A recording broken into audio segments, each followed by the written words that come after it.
สบายดีทุกท่านตอนนี้เราอยู่ที่ขึ้นมาศูนย์การค้าไอเต็กเนาะที่นครหลวงเวียงจันทร์ตอนนี้โอ้ป่าเขาเฮ็ดที่ยังก็งานวางแสดงสินค้าเฉลิมฉลองบุญนมัสการพระธาตุหลวงเวียงจันทร์เนาะหมู่พามาเลาะเบิงตอนนี้เนาะตอน11-12 โมงตอนนี้ก็ได้เนาะตอนสวยๆพามาเลาะเบิงศูนย์การขายเต็กเนาะทุกท่านหรือว่ามาพาทุกท่านมาเลาะเที่ยวชมน้ำกันเนาะอันนี้จะเป็นตึกไม้นี่ตึกคือว่าเพิ่นสร้างขึ้นไหมตึกเก่าอยู่ฝากด้านนั้นเนาะไป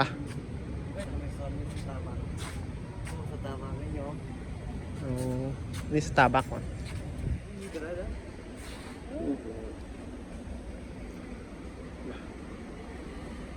รอดหนึ่งวัน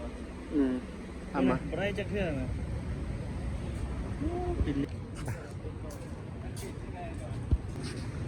อเมซอนคอฟฟี่อเมซอนสอกนางอยู่ในเนาะสอกนางกินน้ำปั่นอีกอย่างไปเลาะก่อนบ่ไปเลาะนิดนึงแล้วจะมา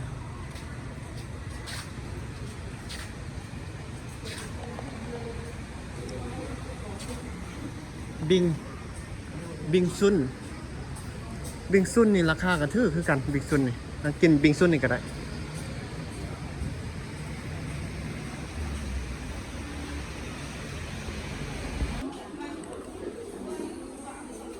ตอนนี้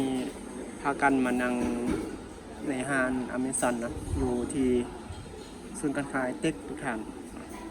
บรรยากาศตอนสวยเนี่ยอาการฮ้อนเนาะแล้วพากันมานั่งสอบกินน้ำเย็นๆก่อนจากนั้นจึงพาทุกท่านไปเลาะเบิ่งบรรยากาศเนาะอยู่ที่ศูนย์การค้าเต็กเนาะอันนี้มื้อนี้พอดีเขามาทางประตูเมื่อกี้นี่คือว่าเห็นเขาจะบ่ให้ถ่ายรูปเนาะบ่ให้รูปถ่ายวิดีโอนี่แหละทุกท่านแน่ใจคือกันก็เลยว่าบ่กล้าจะถ่ายเนาะตอนนี้หมูกำลังไปเบิ่งรหัส Wi-Fi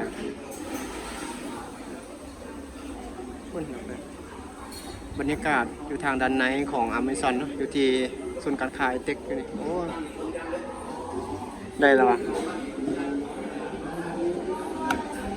ไว้บ่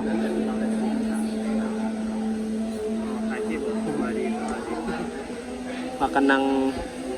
กินน้ำเย็นๆก่อนทุกท่านเนาะโอ้ยอากาศร้อนฝ่าบดแต่ว่าพัดร้อนอบเอานะน้ำมื้อนี้เนาะคาดว่าฝนจะตกจังได๋